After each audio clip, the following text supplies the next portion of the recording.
Kalian tentu sudah pernah melihat dan mendengar tentang logo ini, logo ini, logo ini, dan masih banyak lagi. Atau mungkin kalian ini bertanya-tanya nih, kenapa banyak sekali partai politik yang ada di Indonesia? Sedangkan di luar sana, seperti Amerika, hanya terdapat dua partai politik yang besar. Atau bahkan kalian baru tahu nih, kalau di Cina hanya ada satu partai politik. Mari kita bahas.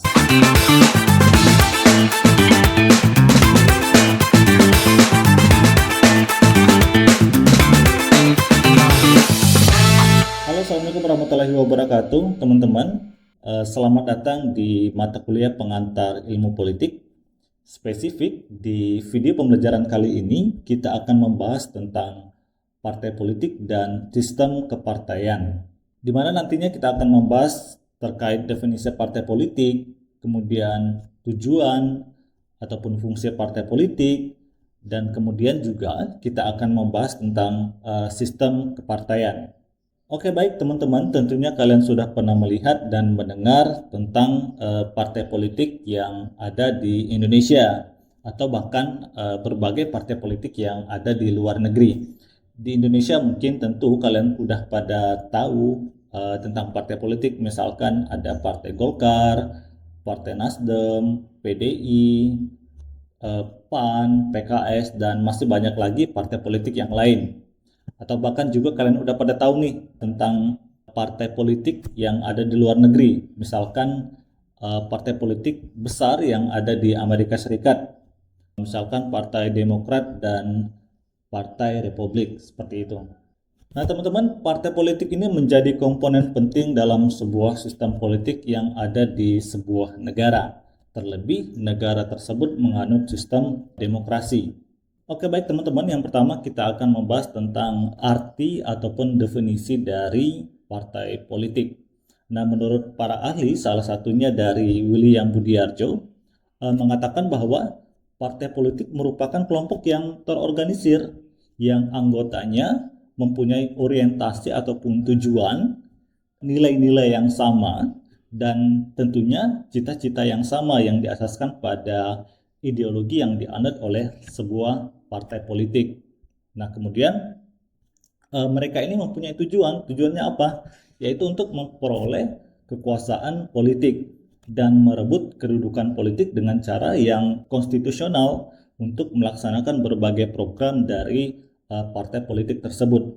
Jadi, jangan heran ketika para politisi yang ada di dalam partai politik ini orientasi ataupun yang selalu mereka gaungkan adalah tentang kekuasaan dan kedudukan, karena memang sejatinya mereka terlibat dalam partai politik ataupun membuat partai politik orientasinya adalah tentang kekuasaan dan kedudukan. Aneh apabila para politisi yang ada di dalam partai politik ini tidak membicarakan tentang kedudukan dan kekuasaan, karena memang sejatinya mereka berpolitik, para politisi ini berpolitik adalah orientasinya adalah untuk menduduki jabatan-jabatan tertentu dalam pemerintahan dan secara umum untuk masuk kepada kekuasaan yang ada di sebuah negara, seperti itu.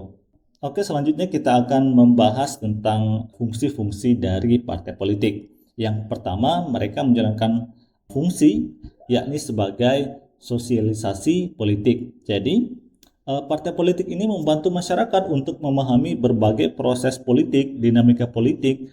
Kemudian idealnya sebuah partai juga harus menanamkan nilai-nilai demokrasi kepada masyarakat dan juga hak serta kewajiban sebagai warga negara, seperti itu. Nah, kemudian sosialisasi politik ini kemudian terbagi atas dua. Yang pertama adalah pendidikan politik, kemudian yang selanjutnya adalah indoktrinasi politik. Nah, pendidikan politik ini adalah partai politik ini berupaya untuk mentransmisikan budaya politik dalam rangka pembentukan sikap ataupun orientasi anggota masyarakat dalam sebuah negara. Nah, sifatnya ini dialogik, artinya ada komunikasi dua arah yang dijalankan oleh partai politik dan masyarakat. Kemudian selanjutnya adalah indoktrinasi politik. Nah, kalau tadi pendidikan politik itu sifatnya dialogik, artinya ada hubungan antara partai politik dan masyarakat yang sifatnya dua arah. Nah, sedangkan indoktrinasi politik ini tidak secara dialogik, artinya para penguasa di dalam partai politik ataupun politisi ini memobilisasi ataupun bahkan memanipulasi masyarakat untuk menerima norma, kemudian nilai-nilai ataupun simbol dan juga ideologi yang dianggap paling ideal oleh partai politik. Jadi sifatnya ini mendoktrinasi masyarakat ya untuk menerima ideologi yang dianggap paling ideal, paling benar oleh sebuah partai politik seperti itu. Nah, kemudian fungsi partai politik selanjutnya adalah rekrutmen politik. Jadi, tentu partai politik ini adalah sebagai jembatan yang berperan dalam mencari dan merekrut individu yang berpotensi untuk menjadi pemimpin politik ataupun pejabat publik, baik di tingkat legislatif ataupun eksekutif seperti itu. Nah, kemudian fungsi dari partai politik selanjutnya adalah sebagai partisipasi politik. Nah, partai politik ini sejatinya adalah untuk mendorong atau mengajak masyarakat untuk berpartisipasi secara aktif dalam berbagai proses politik, seperti dalam pemilu, kemudian mengajak masyarakat untuk demonstrasi secara damai tentunya, ataupun kegiatan-kegiatan lain yang berhubungan dengan politik. Kemudian partai politik ini juga mendorong masyarakat untuk menggunakan politik sebagai wadah untuk menyalurkan kegiatan mereka dalam rangka mempengaruhi proses politik. Jadi partai politik ini kemudian mengajak masyarakat bahwa semua kegiatan yang berhubungan dengan kepolitikan ini disalurkan dengan partai politik seperti itu. Nah, kemudian sebagai komunikasi politik. Nah, salah satu fungsi dari partai politik ini adalah sebagai saluran komunikasi antara pemerintah dan masyarakat. Partai politik ini seharusnya bisa menghubungkan antara informasi dari pemerintah ke masyarakat ataupun sebaliknya dari masyarakat ke pemerintah seperti itu. Kemudian fungsi yang selanjutnya adalah penyusun kebijakan publik. Nah, tentunya seperti yang saya sudah jelaskan tadi bahwa tujuan para politisi yang ada di partai politik ini adalah menduduki kekuasaan seperti di kedudukannya di legislatif ataupun eksekutif. Nah, melalui wakil-wakilnya di parlemen ini, kemudian partai politik ini berperan dalam menyusun kemudian merumuskan berbagai kebijakan publik yang sejalan dengan keinginan masyarakat, idealnya seperti itu ataupun berdasarkan ideologi ataupun platform partai seperti itu. Kemudian adalah kontrol terhadap pemerintah. Nah, ini merupakan salah satu fungsi yang sangat penting juga dari partai politik. Biasanya partai politik yang kalah ataupun tidak menduduki kekuasaan di pemerintahan biasanya akan menjadi partai yang mengontrol pemerintahan atau biasanya disebut partai oposisi seperti itu. Nah, kegiatannya ini adalah mengawasi ataupun mengkritisi berbagai kebijakan oleh pemerintahan untuk memastikan bahwa pemerintahan tersebut berjalan dengan baik yang sesuai dengan hukum seperti itu. Nah, kalau tadi kita berbicara tentang fungsi dari partai politik, sekarang kita akan membahas tentang tipologi dari berbagai partai politik. Yang pertama kita akan melihat dari asas dan orientasinya. Jadi menurut asas dan orientasinya ini, partai politik itu terbagi atas beberapa. Yang pertama adalah partai politik pragmatis. Nah, partai politik pragmatis ini partai yang mempunyai program ataupun kegiatan yang secara umum tidak terikat secara kaku pada suatu doktrin atau ideologi tertentu seperti itu. Jadi dia tidak condong pada A, tidak condong kepada B. Jadi dia sifatnya lebih dinamis seperti itu, tidak condong kepada doktrin tertentu, sifatnya lebih pragmatis.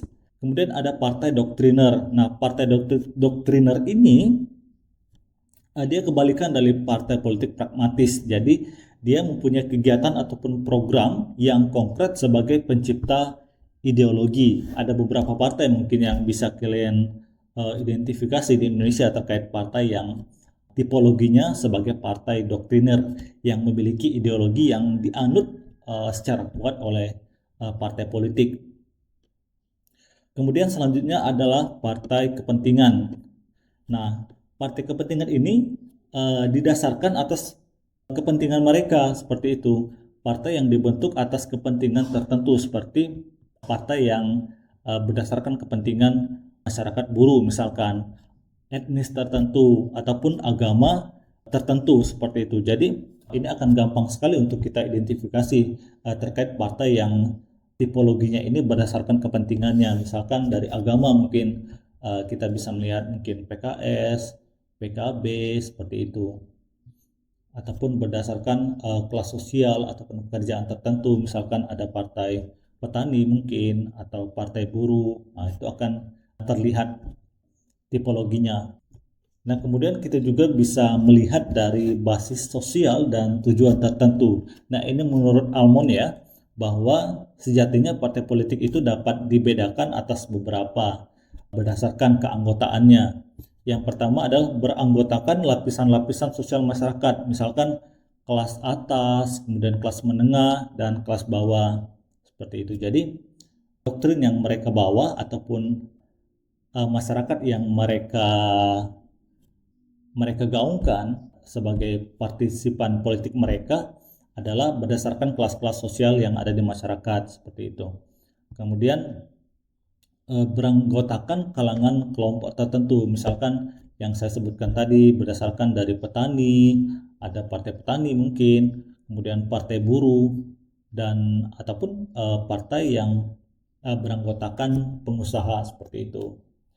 Kemudian selanjutnya anggotanya ini berasal dari pemeluk agama tertentu, misalkan Islam, Katolik, Protestan, Hindu, Buddha, Konghucu. Kalau kita lihat di Indonesia ya, tentu ini juga akan gampang sekali untuk kita identifikasi.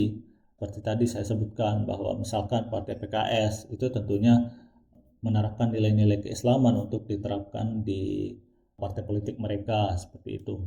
Kemudian yang keempat adalah beranggotakan atas kelompok budaya seperti suku, bangsa, bahasa ataupun daerah tertentu. Nah, ini biasanya ada di partai-partai lokal. Kalau penggolongannya berdasarkan daerah tertentu, biasakan dapat kita ambil contoh misalkan di Provinsi Aceh ya, karena mereka memiliki otonomi khusus untuk memiliki partai lokal sendiri seperti itu, yang tentunya pengelompokan keanggotaan mereka berdasarkan daerah mereka seperti itu. Nah, yang selanjutnya, yang terakhir setelah membahas mengenai definisi, kemudian fungsi dan tujuan dari partai politik dan juga tipologinya tadi, selanjutnya kita akan membahas tentang sistem kepartaian. Nah, yang pertama, sistem kepartaian yang umum, yang pertama adalah partai tunggal. Nah, dalam negara yang menganut sistem kepartaian, partai tunggal ini hanya ada satu partai. Nah, biasanya ini diterapkan di negara yang menganut sistem pemerintahan non-demokrasi, bisa saja seperti Partai Komunis. Sebagaimana juga yang sudah saya singgung di awal-awal bahwa misalkan di negara Cina hanya ada satu partai seperti itu. Kalau di Cina mungkin Partai Komunis Cina ya. Jadi fungsinya itu lebih kepada menyalurkan pesan-pesan dari pemerintahan yang berideologi komunis untuk disampaikan kepada masyarakat seperti itu. Nah, kemudian sistem dui partai. Nah, kalau sistem dui partai ini hanya ada dua partai politik, sebagaimana yang sudah saya singgung di awal bahwa misalkan negara Amerika, walaupun dia sebenarnya memiliki banyak partai, tapi partai yang dominan itu hanya ada dua partai, Partai Republik dan Partai Demokrat. Juga bisa kita lihat di negara Inggris, Kanada ataupun Filipina yang juga menganut sistem dui partai. Nah, syarat sistem ini berlaku ataupun berjalan dengan baik dalam sebuah negara adalah yang pertama adalah masyarakatnya bersifat homogen, artinya sama, tidak banyak suku, agama atau etnis yang lain-lain seperti itu. Kemudian masyarakatnya ini memiliki konsensus yang kuat tentang asas dan tujuan sosial politik mereka. Nah, kemudian yang ketiga adalah adanya kontinuitas sejarah seperti itu. Nah, kalau kita berbicara tentang kelebihan dan kekurangan dari sistem dua partai ini adalah jelas. Kalau kita lihat di negara Inggris mungkin akan terlihat jelas antara partai penguasa dan partai politik tidak abu-abu seperti itu. Misalkan partai A berkuasa, maka partai B otomatis menjadi partai oposisi yang tugasnya adalah untuk mengawasi pemerintahan agar berjalan sesuai dengan konstitusional seperti itu. Nah, selanjutnya kita membahas tentang sistem kepartaian multipartai. Nah, kalau tadi di sistem kepartaian yang partai tunggal hanya ada satu partai, kemudian dui partai hanya ada dua partai. Nah, di sistem multipartai ini ada lebih dari dua partai politik dalam sebuah negara. Kan gampang sekali untuk kita identifikasi karena misalkan di Indonesia ya, termasuk sistem multipartai karena ada lebih dari dua partai politik. Nah, ini bukan hanya ada di Indonesia, ada juga di yang menganut sistem ini ya, misalkan di Malaysia, Belanda, dan juga Australia. Nah, kemudian kalau kita membahas tentang kelebihan dan kekurangan dari sistem multipartai ini, kalau dari sisi kelebihannya tentunya karena banyak partai, biasanya sistem ini akan lebih efektif diterapkan di negara yang multi etnis seperti itu dengan ragam suku, ras atau agama. Karena kenapa? Akan mudah untuk merepresentasikan berbagai keinginan, kepentingan masyarakat yang tentunya berbeda-beda tadi berdasarkan suku, agama, ras dan sebagainya tersebut. Kemudian kalau kita berbicara tentang kekurangannya, biasanya dalam sistem kepartaian multipartai ini dalam proses pengambilan ataupun keputusan dalam pemerintahan itu biasanya akan lama karena mereka partai-partai politik yang banyak ini kemudian akan berkoalisi satu sama lain, kemudian pengambilan keputusannya itu juga berdasarkan keputusan dari partai-partai koalisi seperti itu. Nah, baik teman-teman, itu dia tadi pembahasan kita terkait partai politik dan sistem kepartaian. Jadi kesimpulannya adalah kita ketahui bahwa partai politik adalah orang ataupun sekumpulan orang yang berhimpun dalam sebuah organisasi politik yang mereka ataupun partai politik ini memiliki orientasi ataupun tujuan, kemudian nilai-nilai, cita-cita dan ideologi yang sama, di mana tujuan mereka adalah untuk memperoleh kekuasaan dan menduduki kedudukan-kedudukan politik dalam sebuah negara seperti itu. Kemudian sistem kepartaian. Sistem kepartaian di dunia ada beberapa. Yang pertama adalah partai tunggal, di mana hanya ada satu partai. Kemudian dui partai, sistem dui partai, di mana secara umum hanya ada dua partai besar dalam sebuah negara. Misalkan di Amerika Serikat tadi ya. Kemudian sistem multipartai ini diterapkan di Indonesia, di mana ada lebih dari dua partai politik dalam sebuah negara seperti itu. Oke baik teman-teman, sebelum kita tutup video pembelajaran kali ini, ada satu tugas yang wajib kalian kerjakan untuk memperkuat pemahaman kalian terkait pembahasan kita tentang partai politik dan sistem kepartaian. Nah, tugas kalian adalah silakan Anda amati, Anda analisis berbagai partai politik yang ada di Indonesia. Kemudian kalian bagi-bagi ataupun kalian tentukan berdasarkan tipologi yang sudah kita bahas tadi, misalkan berdasarkan keanggotaannya, kemudian asas dan tujuannya seperti itu. Nah, jadi silakan Anda analisis, kemudian juga berikan pengamatan kalian terkait partisipan politik dari partai politik tertentu tersebut. Silakan kalian kumpulkan di @link paling lambat 1 minggu dari sekarang. Jadi sebelum pertemuan selanjutnya, tugas kalian sudah diupload di @link. Oke, baik teman-teman. Terima kasih atas partisipasinya. Wassalamualaikum warahmatullahi wabarakatuh.